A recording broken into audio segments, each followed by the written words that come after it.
Kulokuthi phakathi inside igama ukukumsele kaMthomveni angikwamukele ke mbukele ekhaya ngikwamekela kuyona ke iNetsizaka TV istory sami lapho ke siwesibhalelwa khona abantu abakhathazekile emphefumulweni noma umuntu osuke nemfihlo thizeni afisuke efuna ukuyidlulisa kumuntu lana ke kukhona osesibhalelile and istory sakhe kusehami sinzima ngalendlela but thina seNetsizaka TV asikaze sahluleke sohlezi njalo sibasiza abantu abanenkinga kanjalo ke nawe ke uma unenkinga ungasibhalela lapha ya ku-email yethu kwahlala uNetsizaka@gmail.com bhuti wami angikwamukele. Yebo ninjani? Siyaphila bhuti ufuna sikusize ngani? Into ebengathanda ukuthi ningisize ngayo, bengathanda ukuthi ningisize ngoba manje inkinga yami ukuthi ngumuntu oyithole esentshontsha imali kaMkhulu and umkhulu bekuwumuntu ongithembayo because ngikhule siba u4 ekhaya sikhuliswa uyena futhi umkhulu. And uyapatanisa ngendlela apatanisa ngayo umuntu odayisayo and futhi umuntu olaphayo ngokwesiko engasho ukuthi ulapha ngamakhambi esiZulu. So kahle ngantshontsha imali engango 10,000 umkhulu abekade eyibeka endlini yakhe. Nami ukuze ngazi ngale mali ukuthi bekuwumuntu othi mengabe ehambile edolobheni ashiye mina because laba abanye abafana akabathembi ngesimo sokuthi bayabhema benza zona lezi zinto lezi ezenziwa abafana bamanje esikhathini samanje. So beyakashiye mina ke ukuthi ngimdayisele okuyilapho ke bengibona khona izinga lemali ayibeka endlini ubuningi bayo. So bengiyake ngilingeke endlela thizeni ekuthenini ngiyithathe le mali le kancane ngo 2000 hayibo isonto nesonto. Kuba ukuthi futhi manje into ebisingistressa kakhulu ukuthi le mali lena uma ngathiwa uyathola ukuthi ibintshontshwa yimina ubezohamba agcine sengibuzile mhlawumbe ukuthi bengenzani ngoba manje ayikho futhi nento esile bengenza ngale mali. Bokuba ukuthi mhlawumbe ngiyayiphuza nabangani igcine mhlawumbe iphelela kanjalo ezintweni ebeyingasile yabo. So manje iyona into engidla kakhulu ukuthi umkhulu mase mengathola ukuthi le mali le idliwe mina because manje kahle bese umuntu vele osewutholile ukuthi kahle uyalimazeka la and imina kuphela umuntu obengena kule ndlu le hayi abanye. So ngaphika kanjalo ke nami ekuthenini hayi ngime njengelo ukuthi hayi cha akusemina mkhulu yangathi kunesikhathi eside ngikusiza mina la ekhaya yabo. So manje umkhulu nje kade ngichazile eqaleni ukuthi umuntu obuye alaphe ngamakhambi lawa esintu kahle yabo esiZulu. So ugcine sesitshela esebiza ifamily meeting wasitshela sonke ukuthi ngoba kahle siyayiphika sonke le mali le uyacela ukuthi ke singabe sisakhuluma kusezokwenza yena ngendlela yakhe enjengokuthi manje usezozama ukuthi amhlanyise lo muntu lo ontshontshele imali.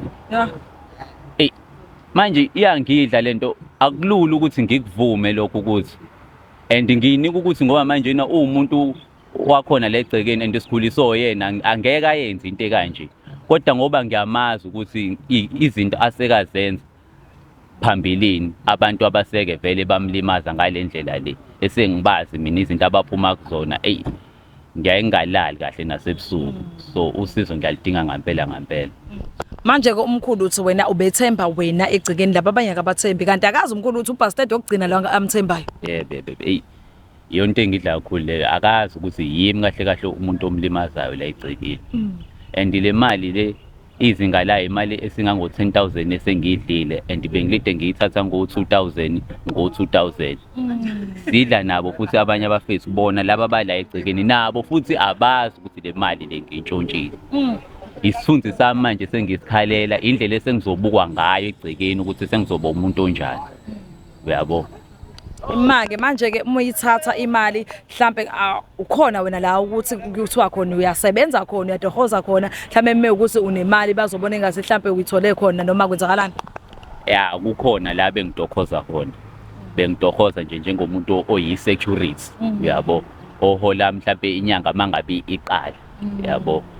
So nakhona imali bekwenzeka mhlambe ngezinye izinsuku ngithi ngicoshile kubafethu uthi hayi bafethu hayi sengicosha imali ethize la imali engango 100 and something la asihambeni sesitolo sekuthenga ukuthi nokuthi bakholelwe lokho.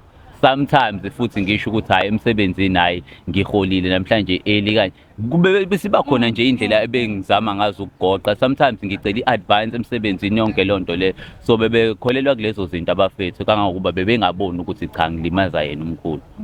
khona la egcekeni. Manje ke umkhulu na uthola mhlambe ke wena usuyithathe lo 10,000 noma uthole mhlambe engakafiki ku 10,000 wasewaqhubeka. Uthole imali vele sengisebenzisa imali engango 10,000. And mina kahle ukube bengakatholi ukukhuluma iqiniso bengingakabi like aware ukuthi hayi usazothola umkhulu because imali ayibeke endlini hayi imali eningi kakhulu. Imali eningi kakhulu and nami bengibuye ngibe confused ukuthi kanjani ukuthi imali eningi kangaka ingahlala la endlini. Kodwa ngibuye ngitsho ukuthi hayi shuthi yiko lokuthi hayi umkhulu usemdala lezi zinto zamabhenki futhi hayi ubuya angayingeni. So imali ke kayi ngibe sengintshontsha kanjalo ukuthi okay hayi angikholelwa ukuthi uzonaka ngoba vele uyadayisa ngizothatha lokho okuncane uzobe naye asephesha ngalokho ablidebeka kanje ngeke azanaka ukuthi kanti angazi ukuthi hayi ngikwaza ngowami. Manje kuwena ke kufika ukuthini methu umkhulu ke umuntu omenze ngalento lena kuwena ke nje sekumuntu omdala futhi wazi ukuthi nisondelene naye kakhulu masuthi ke mase siyena hayi owenze lesi senze sikanje mina ngizomthathela ke inyathelo ezithile wena wenza kanjani? Kuba buhlungu kakhulu because manje umkhulu umuntu okuyena kahle kahle oprovider igcekeni. Uyena umuntu okuyena ngathini othenga igross lapha ekhaya. So mangabe futhi eselinyazwa yimi ngiye ngizwe futhi inhliziyo ibhlungu nokuthi futhi ngiphika yona futhi into engiyaziyo. Uma ngabe sonke sesiphika sesikhombana sonke futhi omunye ukhomba omunye ehlweni omunye uvikelise akekho kahle kahle ngathini ofunde ephutheni okuyimina futhi ngabe ubefunda ephutheni uyayithoba ngiqolise kumkhulu ukuthi hayi mkhulu yimi owenze kanje. So manje ngifile kube buhlungu nakhona futhi ngathini akusinto izwi ukuthi ngimtshele ukuthi hayi mkhulu ngenze ukuthi nokuthi because umkhulu ube ungithembile bengithemba futhi kakhulu Isithanda ukuthi ngempela ke ibe inkinga ke lento lena sengibheka nabanye ke manje abazochaphazeleka abaseceleni ngoba for sure umkhulu nje bethemba wena uyaxoxa nawe washatha uzokwenza ukuthi wena ngifuna ukwazi ukuthi wena umphendula uthini ngoba nje bethemba wena ubuza wena athi ngifuna mhlawumbe emntanami ngifuna ukwenza into ukuthi ngoba ngiyazi vele ukuthi ilento lenziwa usibani bani noma mhlawumbe ngene umuntu wangaphandle wena kumphendula uthini? Eqala ukuyibuza lento ukuthi ubani osemlimaza osemtshontshela imali la engaka nokwenza wathi umeyibuza mina engihlalisa phansi ethi ngiyakwazi ukuthi hayi wongena kulela kamera lami owaziyo futhi nokuthi imali ihlalaphi kuza kanjani ukuthi kulahleka imali engaka ngabe sengimchazela ukuthi mina emkhulu uyazi ukuthi angikaze ngantshontsha ngisho ishumi la ishumi lakho ubulifica njengoba linjalo lapho vele nawe uthatha ishumi uthatha 2,000 So umkhulu ngibe sengimtshela ukuthi akabuze bona labafana ababhemayo ngenze kube yibona mhlawumbe abantshontshayo ngoba nomalume futhi abasegcikeni nabo bayayiphuzela futhi yabo. So kungenzeka ukuthi mhlawumbe bangene mina nginganakile mhlawumbe ngingekho ngiyiphumele ngaleso sikhathi mhlawumbe ngiphume ngaso. So bangena ngaleso sikhathi kwawukuthi mhlawumbe bayentshontsha imali nakhona ukuntshontsha kwabo bayazi vele ukuthi yimi nomkhulu ongena kulela kamera. So mangabe ilahleka le mali uzoblema mina kuqala. So ngase ngithi akazama ukubuza bona. So ngazama ukumgoqa ngaleyo ndlela kumkhulu wabo ukuthi mhlawumbe uyangikholwa ngoba vele kwayiseqaleni yimi vele umuntu amthembayo. Mina ngifuna siye kuleyo kubekwa kwemali ukuthi nje beyibeka ekamereni omkhulu ukuthi uyaphatha omantrust noma uyibeka ekhadibhosini noma mhlawumbe une safe ukuze sibone ukuthi ngabe wena wedwa yini ofika uthathe leyo mali noma mhlawumbe khona futhi nomunye okwazi one access yokuvula lapho kubekwe khona imali ngome ukuthi safe for sure uyithatha wedwa but manje ukuthi kwenye indawo kusho khona mhlawumbe nomunye okathi nayo angene nalingeke adonse mhlawumbe yena adonse mhlawumbe yena kakhulu njengawe. Hayi ngiyaye ngithi lanto ngiyibiza ngeportmende kahle uyibeke eportmendeni uyibeke eportmendeni uyibeke eportmendeni la kuhlala khona izinto zakhe nje kahle amaphepha akhe okunye angikwazi ukuthi isuke kuyini kanjani kodwa nje iportmende ayibeka kulona ku-okdrop wakhe. Kusho umuntu one access lapha yawena nomkhulu. Yimi nomkhulu kahle umuntu one access ukuthi angene lapha kula okdrop avula iportmende afake imali esuke kade ingenile ngalolu suku. Futhi nawe ke uneshow yokuthi wena wedwa futhi uyithathayo abafowenu nje uyabahlunga kulento le uyasho ukuthi cha abakwenzi lokho. Hayi le ukuthi nginesho ukuthi yimi ngedwa oyithathayo because ukhona omunye owake wabanjwa vele ekade entshontsha imali. Ukuthi ubengayintshontshi-ke izinga lale mali mina esengilitshontshile. Ubeyintshontsha yini imali ukuyintshontsha, hhayi kodwa ukuthi sengingaba yileli zinga leli esengilitshontshile. Anginaso-ke kodwa futhi ukuthi isiqiniseko ukuthi kungenzeka kube yimi osedle le mali le isikhathi esingaka, hhayi angikholelwa yilokho. Kodwa uma ngithatha ukubheka ngoba kahle kahle le mali esihambile imali engango-10,000 and mina imali bengithatha imali engango-2,000, ngingasho ukuthi hhayi mhlampe yimi kulokhu kuphela osayintshontshile. Okusho ukuthi akekho omunye osayithathele and uyayilahla wena uyasho nje ukuthi wena. Hhayi akekho futhi yimi ngampela futhi osayithathile and lento iyangidla ngampela, ngiyalidinga futhi nosizo. Mina-ke ngiyangifuni nje sigxile kakhulu leko ukuthi wena usuzofuna manje usizo ngoba naku usubone ngathi mhlawumbe umkhulu uzokuhlanyisa noma sekuney'nqumo umkhulu ayithathayo. Ngifisa ukwazi ukuthi yini ngaphandle kwalokho, yini efike kuwena, yini le efike kuwena ngaphakathi yakwenza ukuthi ushintshe-ke ufune nawe-ke ukuzoyibika ukuzobhodla-ke. Ukukhuluma iqiniso, into engenza ukuthi ngigcine sengilidinga ngampela usizo ukuthi bengibona vele ukuthi okay, njoba umkhulu kuyena umuntu oprovidayo la endlini, kuyimina futhi omlimazayo. Lento lena ibizohamba kahle kahle kahle, ngigcina kahle sekuyinto vele sengiyijwayele, uyabo. Sekuyinto esengiyijwayele esengenza njalo. Uthola ukuthi mhlampe nangisagcini ngokuyenza kuphela ekhaya, mhlampe sengiyenza nasey'ndaweni engiyake ngiyihambe noma engiyake ngivakashe kuzona, because bese ngingasacabangi kaningi uma ngabe ngiyithatha le mali-ke. Kahle kahle nje into nje bese ngivele ngithi uma ngivula nje ngibone ukuthi hawu kanti ayisaningi nayo, ngidonse lelo nani engangivamise ukulithatha. So into kahle kahle egcine iyona nto esigcine singidla leyo ukuthi cha, ayi nami sengiyayibona ukuthi cha, ngumuntu oshintshayo-ke ngampela manje. Sengumuntu oshintshayo, angisesiye lo muntu obekade ethenjwa. Nakumina angisathembekile ngisho nakumi imbali. Mhlambe ngaphambi kokuthi lapha sikupheke yena-ke umuntu ongakusiza noma sizama ukukhuluma nomkhulu-ke sesikhulumela-ke naye-ke ngeke osuzenzile. Wena-ke ufuna ukusilungisa kanjani thina ngaphambi nje sekunikeza umuntu ozokusiza, wena ufisa ukusilungisa kanjani isimo sakho nomkhulu, yini oyimisela ngokuyenza?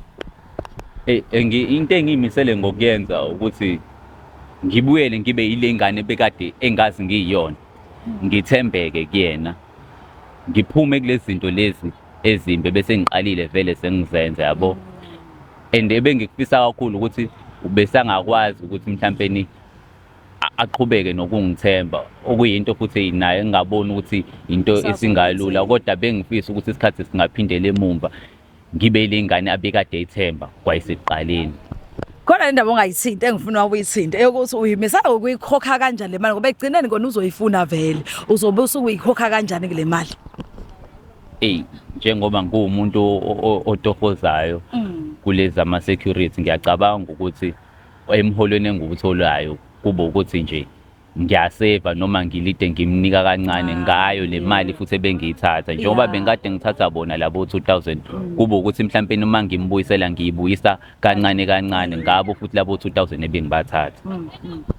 Alright-ke mhlampe-ke uyiphi advice umuntu osamusha noma umuntu osedlule enkingeni kanje oselingeke kanjena ongayipha-ke umbukeli-ke osekhaya mhlampe naye oseqala ukwenza izinto ozenzayo noma ongakaqali ukuze engeke angabe sangena? Engingakusho kakhulu ngeke ngigxile kulabo abangakaqali ngathi mina bengaqalisi futhi into nento abayenzayo baqale becabanga ukuthi bayenzelani, isiphi isizathu sokuthi bayenze. Kahle kahle nje baqale izinto abazenzayo baqale beyicabanga ukuthi ngabe abantu laba abazenza kubona ziba affecta kanjani. Yeah. Hey impela kuyazwakala kubi kunzima kunjiya yabona-ke nje lena ayidingi into ey'ningi, idinga bona-ke abantu-ke abazohlalisa but umuntu-ke okwaziyo noma okufundele ukululeka-ke abantu bomndeni. So batholela-ke lapha yana-ke umuntu owumaluleki nje ozokwazi ukululeka kahle umndeni, ahlale nabo phansi akhulume, umkhulu angaze asase ezinye iy'nqumo ey'the naye ukubheka eceleni ngoba ngempela umfana uyasho la ukuthi imali uzoyibuyisa kancane kancane, uzoyibuyisa futhi uyasho ukuthi akafuni ukufaka abafowabo enkingeni ngoba uyabona ukuthi lento izosigaxelekise abafowabo kanti bona benzela usuyazazi ukuthi uyena obene access iyalapha yana emalini yamkhulu. Mina-ke ngugugu kaMseleku kaMthombeni ngithi nje kuwe Danko.